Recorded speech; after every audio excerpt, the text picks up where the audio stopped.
അസ്സലാമു അലൈക്കും വറഹ്മത്തുള്ളാഹി വബറകാതുഹു. ബിസ്മില്ലാഹിർ റഹ്മാനിർ റഹീം.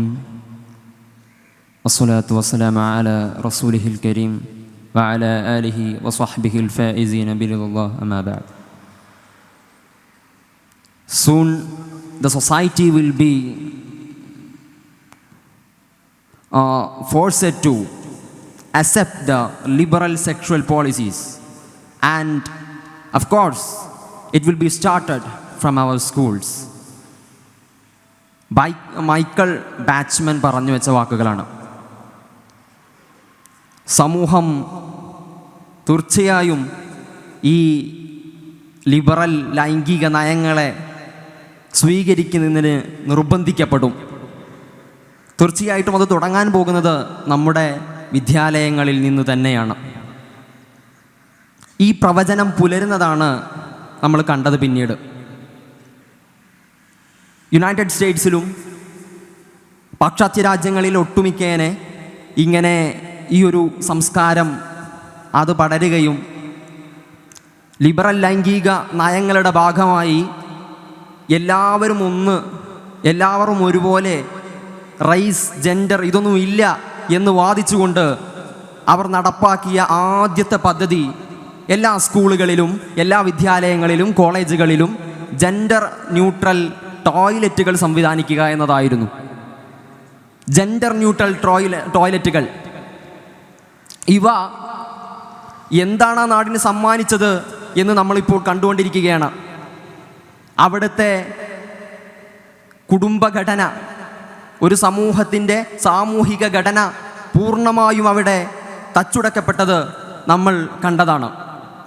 ഈയിടെ UK ഗവൺമെൻറ് പുറത്തിറക്കിയ പുതിയ കൺസ്ട്രക്ഷൻ സൈറ്റുകൾക്കുള്ള ഒരു മാർഗനിർദ്ദേശത്തിൽ ഇങ്ങനെ പറയുന്നു: ജെൻഡർ ന്യൂട്രൽ ടോയ്ലറ്റുകൾ പൊതുസ്ഥലങ്ങളിൽ നിന്ന് ഒഴിവാക്കേണ്ടതാണ്.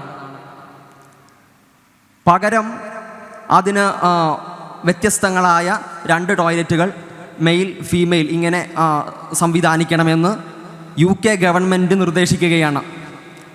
അപ്പോൾ ഈ ഒരു സാഹചര്യത്തിൽ നാം മനസ്സിലാക്കേണ്ടത്, ഇത്തരം ആശയങ്ങൾ കടന്നു വന്ന സ്ഥലത്ത് തന്നെ ഇന്ന് അതിന് വിരോധനം ഏർപ്പെടുത്തിക്കൊണ്ടിരിക്കുകയാണ്. അതിനുള്ള കാരണമായി UK ഗവൺമെൻറ് പറയുന്നു, ഇത് മുതിർന്ന പൗരന്മാരുടെയും സ്ത്രീകളുടെയും സ്വകാര്യതയെയും അവർക്ക് പ്രശ്നങ്ങളുണ്ടാകുന്നതിനും ഇത് കാരണമാകുന്നു എന്ന് UK ഗവൺമെൻറ് പ്രസ്താവിക്കുമ്പോൾ, ഇന്ന് മാറ്റങ്ങളുടെ മഹാരാജാസ് കോളേജിൽ നമ്മുടെ കേരളത്തിലേക്ക് ഈ സംവിധാനത്തെ പറിച്ചു നടാൻ വേണ്ടി ചിലർ ശ്രമിക്കുകയാണ്. പുരോഗതി എന്ന് പറയുമ്പോൾ നിലവിലുള്ള അവസ്ഥയേക്കാൾ കൂടുതൽ മെച്ചപ്പെടുക, അടിസ്ഥാന സൗകര്യം മെച്ചപ്പെടുക എന്നതാണല്ലോ ഉദ്ദേശിക്കുന്നത്. എന്നാൽ ഇത്തരം നയങ്ങളെ കൊണ്ട് എന്ത് പുരോഗമനമാണ് ഇവർ ഉദ്ദേശിക്കുന്നതെന്ന് മനസ്സിലാകുന്നില്ല. സ്ത്രീക്ക് പ്രത്യേകമായി അവളുടെ ടോയ്ലറ്റ് ഉണ്ടാകുമ്പോൾ അവർക്ക് യാതൊരുവിധ ആശങ്കയോ ഭയമോ കൂടാതെ ഏതൊരു സമയത്തും അത് ഉപയോഗിക്കാനുള്ള അവസരം ഉണ്ടാകും. എന്നാൽ ഇത്തരം ജെൻഡർ ന്യൂട്രൽ ടോയ്ലറ്റുകൾ വരുമ്പോൾ അവിടെ ഒട്ടനേകം പുരുഷന്മാരുള്ള ഒരവസ്ഥയാണെന്ന് വിചാരിക്കുക. ഒരു സ്ത്രീക്ക് തീർച്ചയായിട്ടും അങ്ങോട്ട് പ്രവേശിക്കാൻ അവൾക്ക് ഭയവും ആശങ്കയും ഉണ്ടാവും.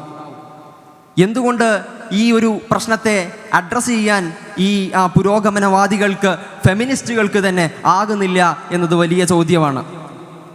കേരളത്തിൻ്റെ സാമൂഹിക പശ്ചാത്തലം എടുത്തു നോക്കുകയാണെങ്കിൽ ഒരിക്കലും ശുഭകരമായ വാർത്തകളല്ല ഇന്ന് വന്നുകൊണ്ടിരിക്കുന്നത്.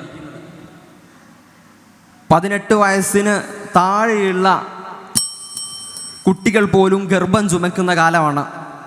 എന്നിട്ട് പിഞ്ചോമനകളെ ഫ്ലാറ്റിൻ്റെ മുകളിൽ നിന്ന് എറിഞ്ഞു കൊല്ലുന്ന കാലം.